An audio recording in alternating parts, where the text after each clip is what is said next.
The Republican National Convention is set to nominate Donald Trump for president tonight. The convention opened with a night of firsts. Trump made an unprecedented first-night appearance to introduce his wife, Melania. His campaign chairman this morning waved off allegations of plagiarism. Several lines of her speech had a striking similarity to Michelle Obama's speech at the 2008 Democratic National Convention. Barack and I were raised with so many of the same values, like you work hard for what you want in life. My parents impressed on me the values that you work hard for what you want in life. That your word is your bond, that you do what you say you're going to do. That your word is your bond, and you do what you say and keep your promise. That you treat people with dignity and respect. That you treat people with respect. Because we want our children and all children in this nation. Because we want our children in this nation to know that the only limit to the height of your achievements is the reach of your dreams and your willingness to work hard for them. To know that the only limit to your achievements is the strength of your dreams and your willingness to work for them. A Trump campaign statement did not mention the plagiarism charges. It said, quote, "In writing her beautiful speech, Melania's team of writers took notes on her life's inspirations. Earlier in the day, Melania Trump said she wrote the speech with, quote, as little help as possible."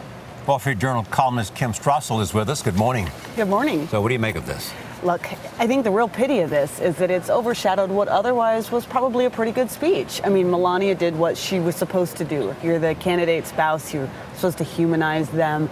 You're supposed to, and she did do that. She talked about love and the Trump family. She was very gracious, calling out Bob Dole. She talked about the other candidates and was kind to them. But this is what's going to be remembered now. And it's already trending on Twitter, Kim, with people saying things that Melania's written. If it doesn't fit, you must acquit.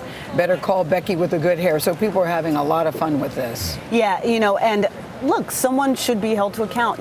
This is prime time, guys. I mean, we are at yes. the Republican National Convention. Yeah, this man wants to be president of the here. United States. Journalists are certainly held to this standard that, you're not allowed to do things like this. And speechwriters are held to the same standard, too. So there's some lack of quality control. And, I mean, you're getting a sense of that a little bit here, too. This does look a little fly-by-night in some places. Do you think the story has legs, Kim, or do you think by this afternoon it's done and done? This is a Trump campaign, and this is a Republican convention. So, I think that the question should be, will there be something even bigger that overshadows it? The last election, 2012, was the largest gender gap in history. The current polling shows that one of Donald Trump's areas for improvement is among women voters, even white college-educated whites, which should be part of the Republican base. Given this controversy, does that help the effort to reach out to women voters, gain new voters, which is really kind of the point of conventions, attract new people to your cause, to your party?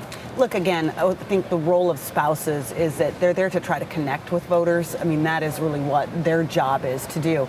And that's the bigger question for me with Melania's speech last night is when you have a suburban mom out there in a certain part of the country, they're watching. Did they see a woman who humanized Donald Trump, who made him easier to vote for?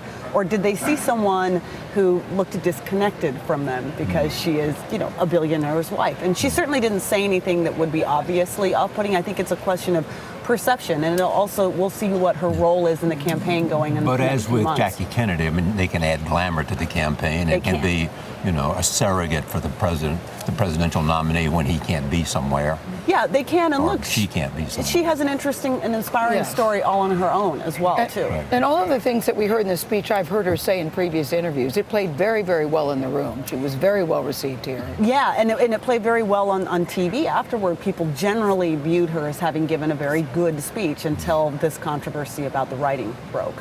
What will we see today? What we see today, so last night was national security, and that is a place that the Trump campaign thinks they've got a lot of running room against Hillary Clinton. Tonight will be the other place they think they've got running room, which is the economy. And you're going to see Paul Ryan, for instance, and he's the ideas guy of the party. So we'll see how he manages to thread the needle between what he's proposing in Congress and what Trump has proposed in terms of his own ideas for a domestic agenda. But this will be the night where they seek to provide some reassurance about that they have a plan for the domestic economy. Kim Strassel, good to see you. Thank you so much.